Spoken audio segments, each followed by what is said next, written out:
I'm still working on the comfort maker ICP model number N8MPD100J14A2. So we're gonna talk about the limit. Limit switch is a safety switch. It monitors the heat exchanger if it goes too high, mainly when the blower fails. You know, there's no more air coming in, it's gonna overheat. So usually you're gonna see L220, which is the cutoff, minus 20, L200 is the cut-in. Checking the limit switch is easy. So see, now I connected it as 0 voltage. That means it's connected. Now I'm gonna stimulate like an open limit. So if I remove this, you're gonna see immediately 24 volt. So if you put your, and you're gonna see, excuse me, you're gonna see the blower comes on immediately. You see that? So every time limit is broken, it's immediately is gonna turn on the fan. 99% of all the blower motors. I'm gonna do one more time. Look, watch. So now we have 0 voltage, 24 volt, 28 volts means it's open, and then we're gonna have the blower comes on. If you go to your furnace, and the first thing we'll do, the blower will come on, there is a bad limit. Again, don't judge right away it's bad limit, because if you go to the furnace and it's already extremely hot, maybe the limit just opened and you think the limit is bad, you're gonna change it. As soon as it cools down anyway, it's gonna connect the limit back because it's an automatic reset. Okay, so let me tell you how it works. If the blower fails or anything is blocking the airflow, like a very bad filter, or the AC coil is so dirty and plugged, so anything slow the airflow, it will overheat the heat exchanger, and this guy has to stop the system to interrupt the operation so you don't have a fire. Okay, so what happened is, when you check the furnace, make sure it's cool. Okay, then you can test it. If its furnace is already cool, it's been off for like 2 hours, and you test this, you see 24 volt here. See how I jump it? You need a plier. I will show you later how to make a space. And you see 24 volt here, it's open. If you don't see 24 volt, it's closed. Okay, this is one thing. The other thing is the ohm. I'm gonna show you how to check it with ohms. So remember, ohm reading is very easy. When this is closed, you're gonna have 0. That means 100% connection, 100% resistance.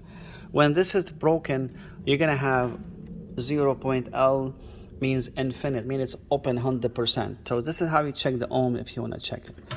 Okay, now remember, in my experience, 90% of cases the limit is not failing. There's something else, and it's usually very dirty, bad filter. Something can, like paper, when people forget to put a filter or stuff, or when they are removing the filter crush, and all the pieces going in here, so that gonna cause less RPM. It also can cause the limit to go. So these are also limits, but these are monitoring the burners compartment. This monitors the main heat exchanger. So one thing I wanna tell you, if this is broken, sometimes we use a jumper. Again, don't use a jumper if you wanna keep it for a long time. You can jump it like that. I do that just temporarily, just to diagnose it. So if I jump this, and first you have to make sure the furnace is cool. And if I jump this and the furnace works, I know this limit is broken. Now remember, this limit is automatic reset. These are manual resets. So this one is automatic reset, but I remember this is not a operational or operating component. This is only safety. It's like airbag. It only opens when there's something wrong. If everything is fine, it should never open. It will automatically reset, and it will let the system back on. So how it goes is, let's say the filter was so dirty, and then the furnace overheating, going over L220, 220, and let's say the limit stops the system. As you know, immediately will turn the fan on to cool it down if there's really like very hot temperature. And then when the fan comes on, it will eventually bring it down to 200, which is like 20, subtract from 220 is the cut in, which is usually 200. It's gonna bring it back on. So in this case, when you want to come to work on it, you have to make sure the furnace is cool. And then let's say you check it when it's cool and you know it's working, you remove the filter, you put a new filter, now it works fine. However, if you come to it and it's like extremely hot and you think it's broken, you're gonna change it for no reason. Okay, so that's all what you have to know about the limit. The only thing I'm gonna tell you one more time, if you put a jumper here, it's gonna work, but do not leave it, because you might have a fire. If something is wrong, if the blower is bad, you might have a fire because you jump it, so there's no safety switch anymore. Only I do it, technician do it if they have to for diagnosis. Now I'm gonna stimulate a bad limit and see what kind of code we're gonna get, okay? So now as you see, the system is coming, and let's say we have a bad limit, okay? Before anything starts, you're gonna watch the blower is gonna come on immediately. Everything will be shut off, the fan is gonna kick, basically, to cool it down. And we're gonna have a code, of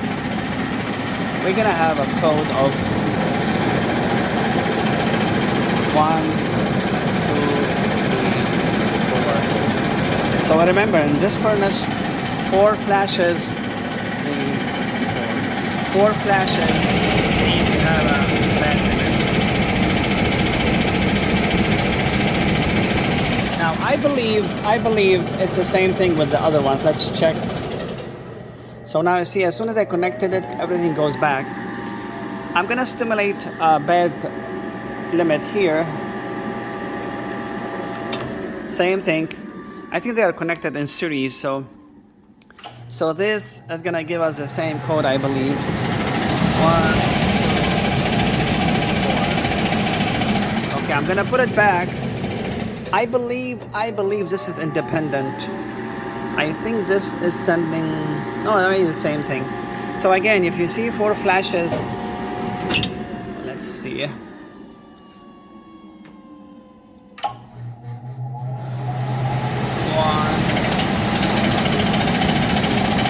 4, same thing. So these are all connected in series. Okay?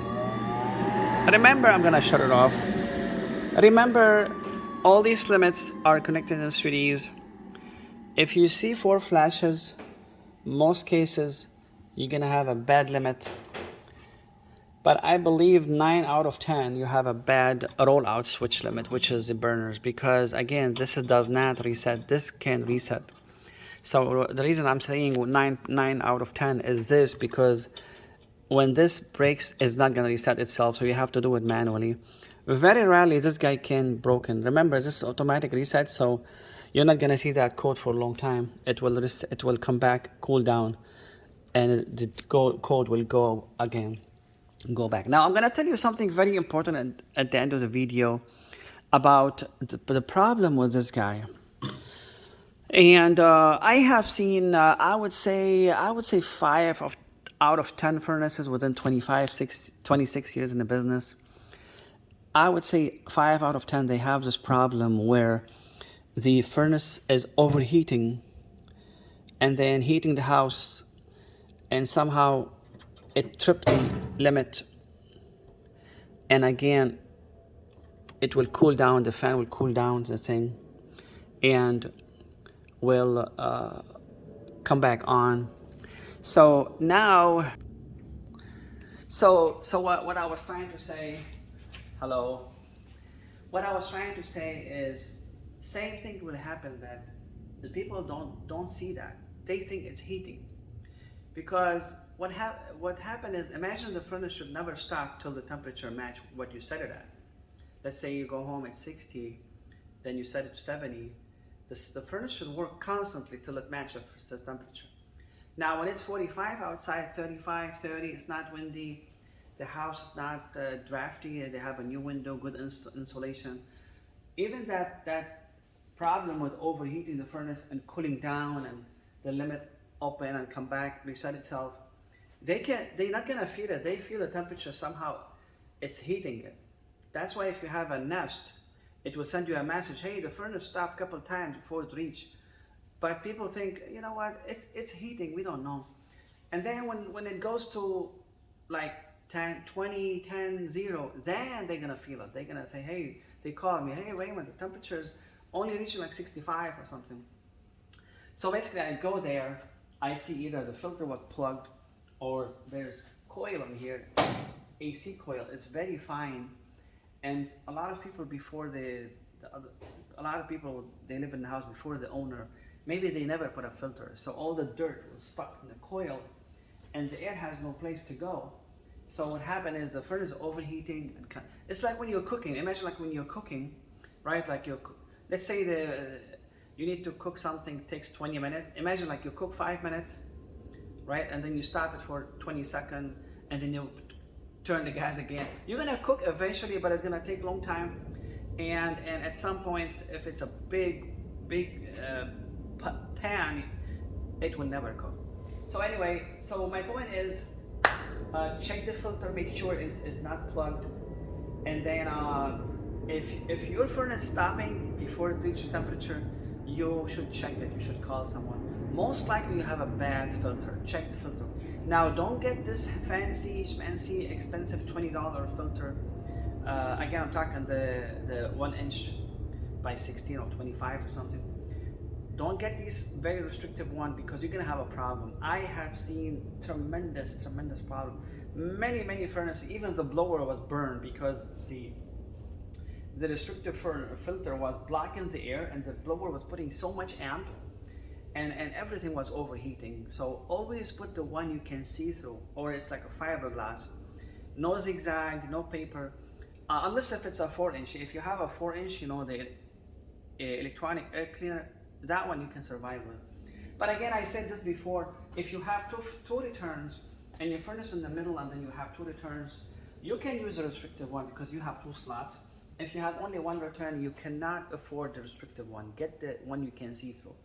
Or sometimes could be, beside the coil being clogged, sometimes could be the wheel, some paper went there, or you know, the wheel is like a squirrel cage style, and have louvers, you know, these louvers, if a paper go in there, or a couple bags, because remember it's always sucking something here, it might reduce the CFM. Other thing I have seen, which is this is the main problem, and I think nobody will tell you about it, is that they never adjusted the gas pressure. So remember, in the perfect world, if you have the right side duct and you have the right size return, and the duct is made to be compatible with the CFM that you have, you should have never a problem. You should never have problem. But a lot of times the duct is so poor. Let's say the duct is made for like 60,000 BTU furnace and you have 100,000 BTU. Now a lot of heat is going in and have no place to go. So they supposed to adjust the gas pressure. I will have another video about this in details. But let's say the burners are so strong, like, right? And then let's say you should have air coming from here, like this is supply. If you put a thermometer here, let's say you should have 105, 110, maximum 130. If the air is coming here like 50, 150, 170, 180, I have seen even 190. It was crazy. So you have to adjust it. I said this before, like when you're cooking, you have a small pot, you have to use the smallest eye and you adjust it perfectly, like to 3. And that's how you can cook. And in this case, you're gonna have somebody using the biggest eye and open all the way wide, and they're using small pans. Imagine like that. You have a furnace that doesn't need too much heat, but nobody adjusted it. Now again, in the school I studied in 1996, they told us don't touch this. It's set by the factory. But I'm very curious. I was learning by myself. So I adjusted it. I started learning how to adjust it because I was seeing the real world. I went to a house, I never forget. It's old house, it's so drafty and the windows are so old.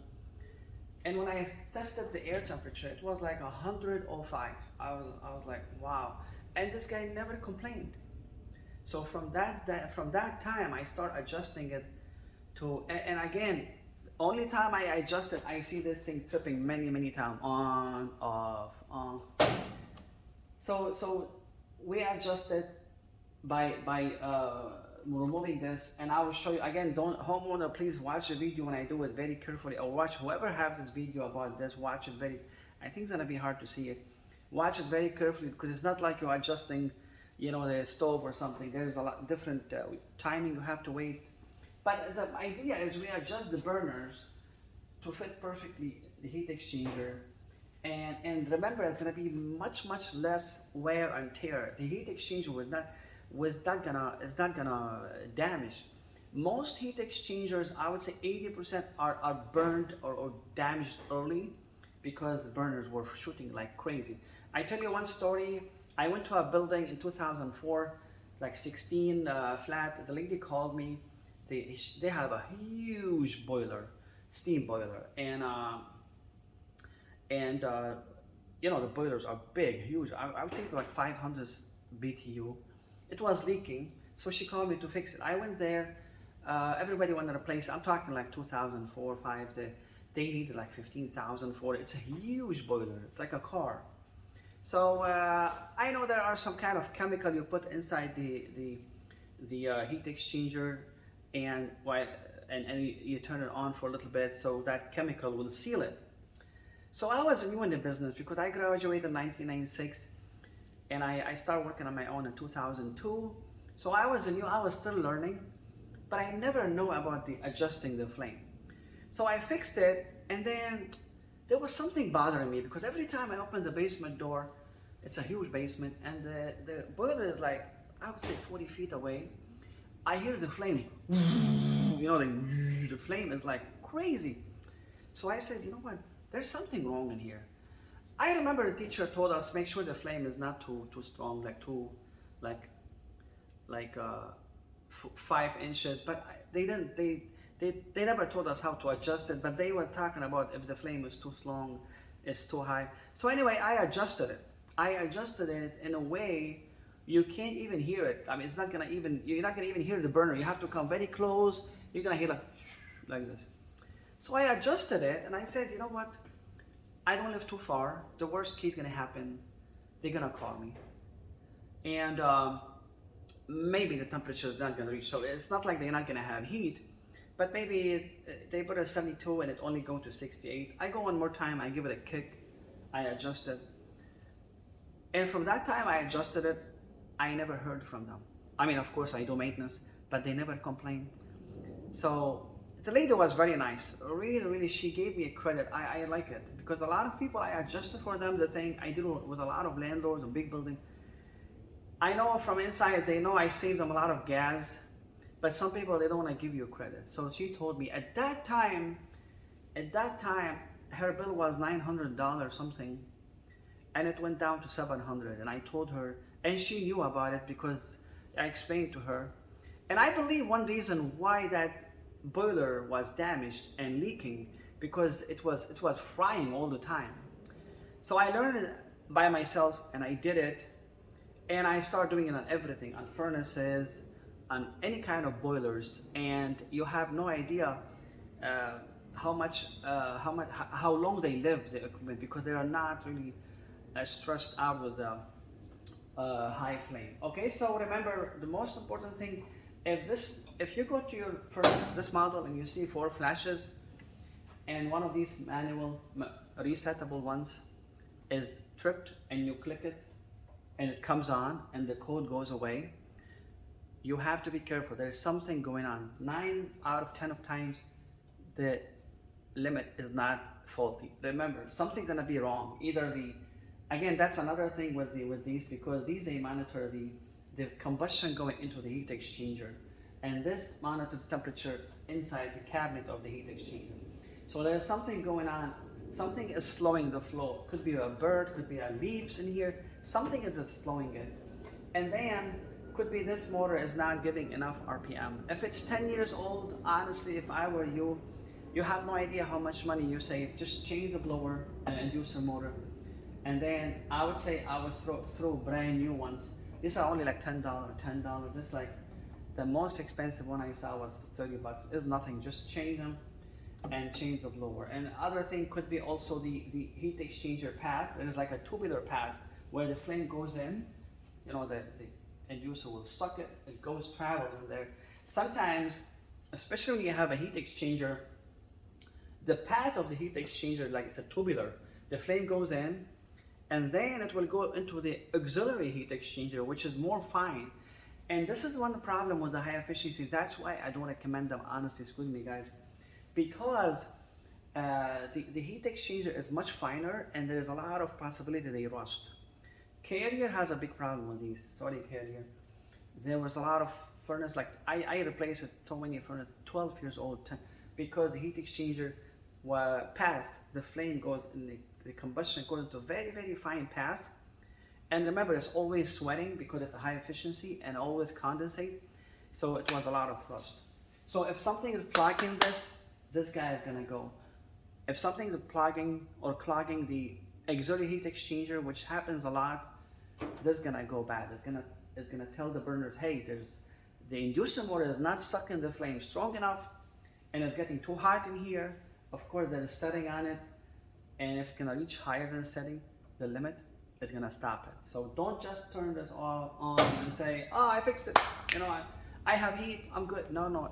The next hour, next day is gonna do the same thing. If it does the same thing, don't waste your time. Call someone, let them check it.